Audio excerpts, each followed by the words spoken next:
over the past few videos, we have modeled some basic assets for this Fortnite computer.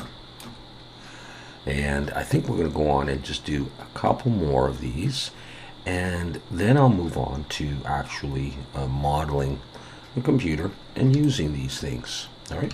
We may have to make a few adjustments to these when we go to fit them on the computer, but for the time being, that's what we've got. And I'm going to go on. This is very simple stuff. All right.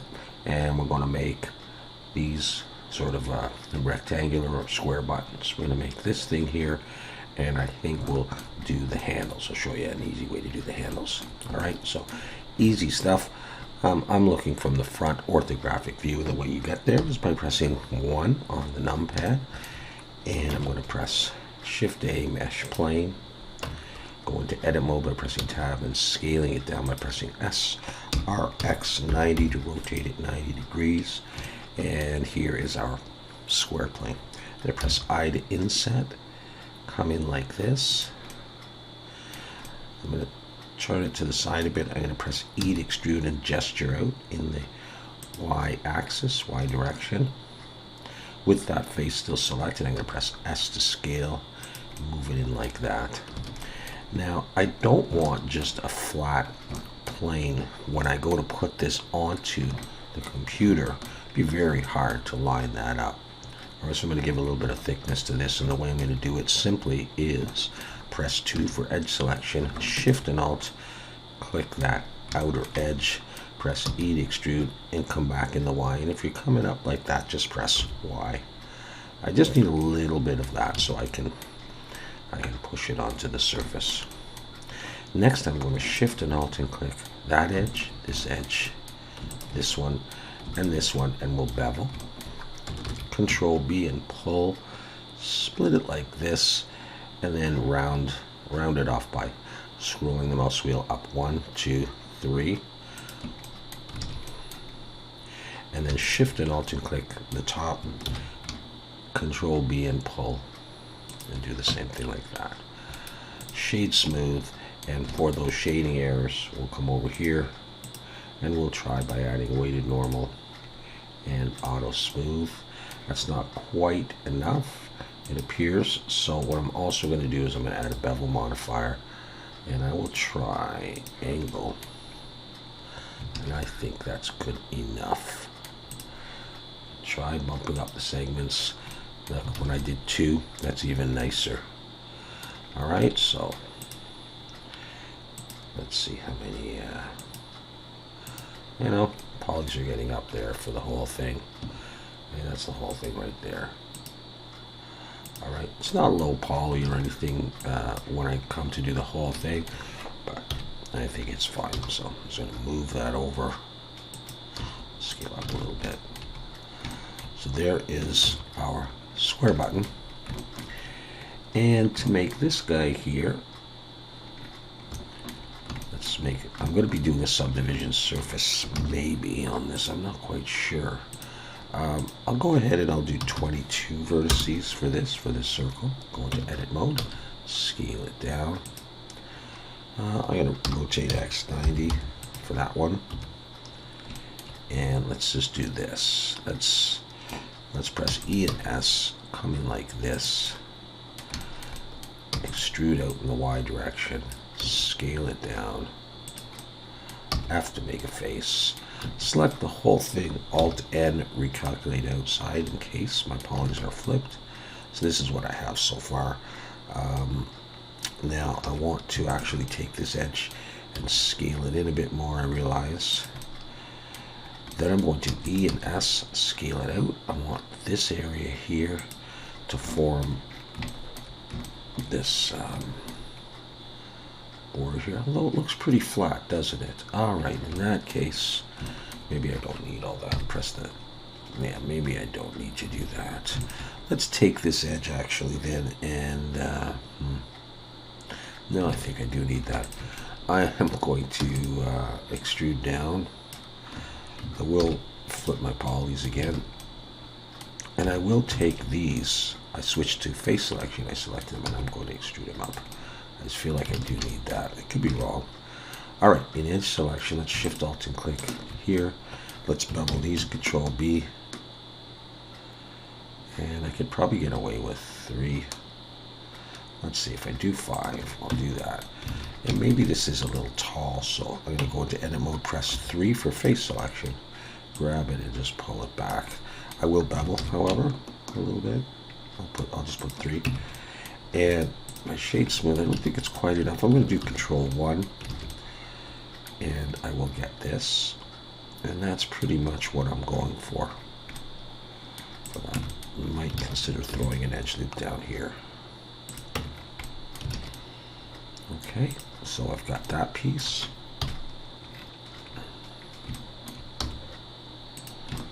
I'm going to scale it up.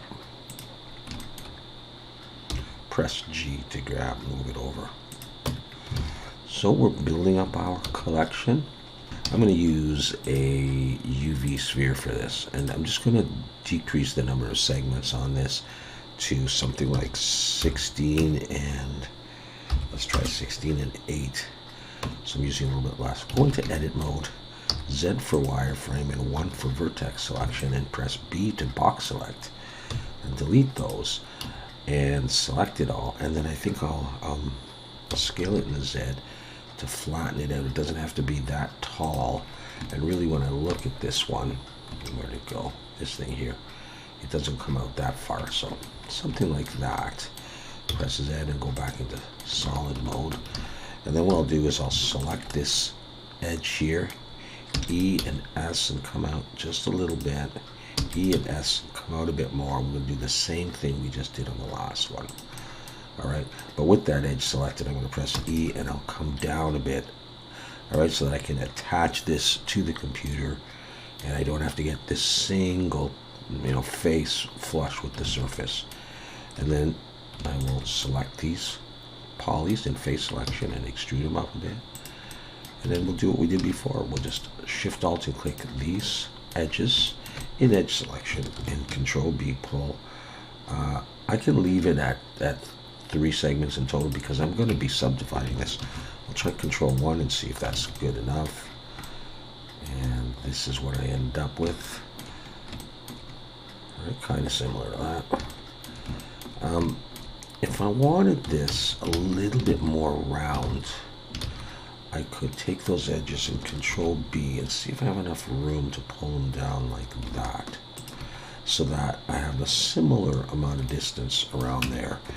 And then I could do this, shade smooth, and I would have a rounder, and obviously if I up the subdivisions it'll get smoother, but so will my poly count. But all right, so that's good enough for that piece. And yeah, let's rotate this, rotate X90 and 1 to look from the front, and move this in. I'll scale it a bit smaller to fit the growing list of assets we have here. Very cool. Great. All right, yeah. And I think the last thing that I'll do now is I'll model these handles. And there are different ways of doing this, of course, but the way I'll do it here is to add a plane. I'll go into edit mode, rotate X90, and I'm going to delete those vertices. I just need these 2 ones here. I'm going to scale a bit more. I'm sort of looking at this distance, and I'm just going to angle off like that. And the way I'll do that is I'll turn a bit. I'm going to extrude in the Y, and I'm going to scale it in the Z like that. So I have this, and maybe I'll pull these back in. It's relatively short. With those ones selected, I'm going to press X, edges and faces, and these 2 vertices I want to curve.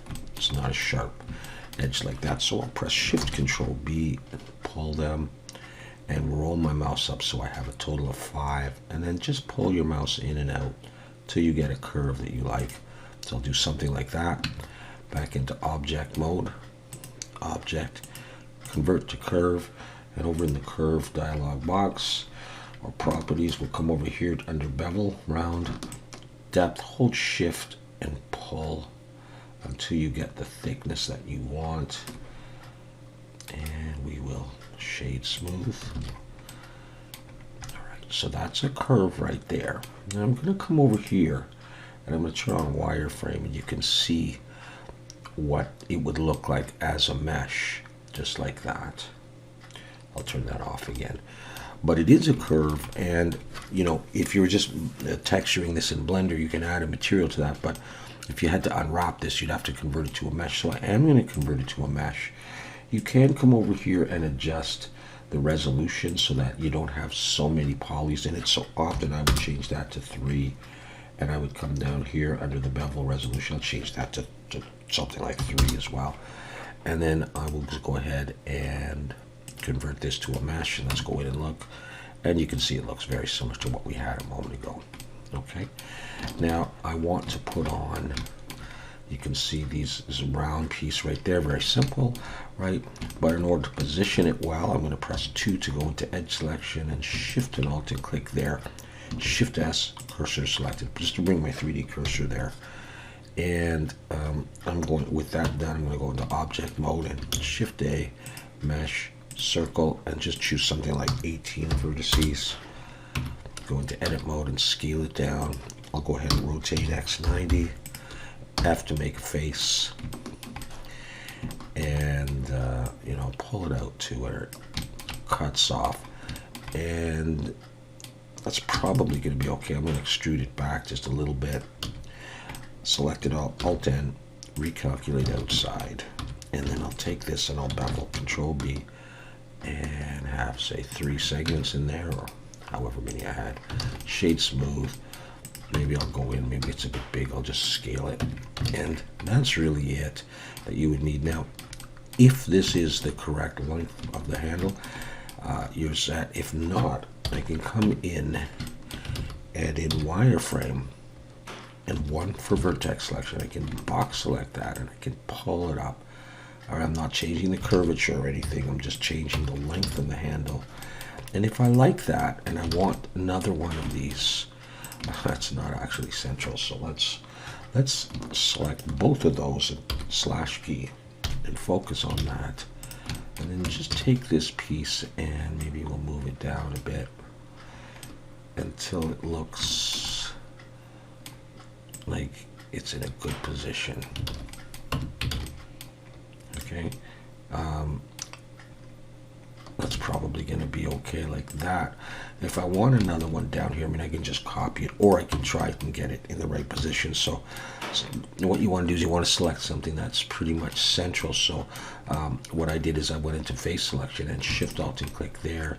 Those are exactly in the middle compared to this top part and that part.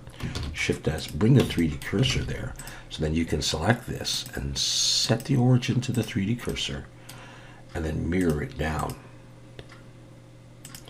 Mirror it in the Z, uncheck the X, and now it's in the right position. I mean, that looks odd, but if I was to bring in the planes to show you, as if that was the computer surface, and I did something like that, you know, that, you know, you wouldn't see these pieces sticking through, and it would look like the handle just attaches there. And of course, because I've got it mirrored, if I take this one and I say I'm going to make it bigger, you know, it'll adjust the bottom one as well, you know. And so if you're from a distance, it might look better. You can see those pieces. Before I go any further, I just want to check this, that everybody is in blue. Actually, we'll do it here. Everything is in blue, so all my polys are facing the right direction. Okay, I don't need that piece.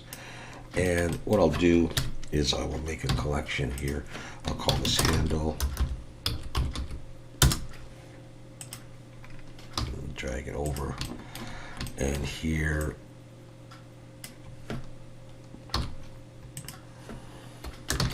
how about square button? Square button. I don't really need this, but this will be, I'll call this flat button.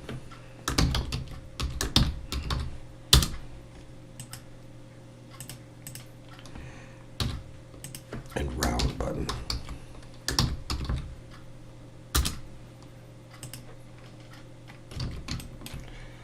And they're just all in there.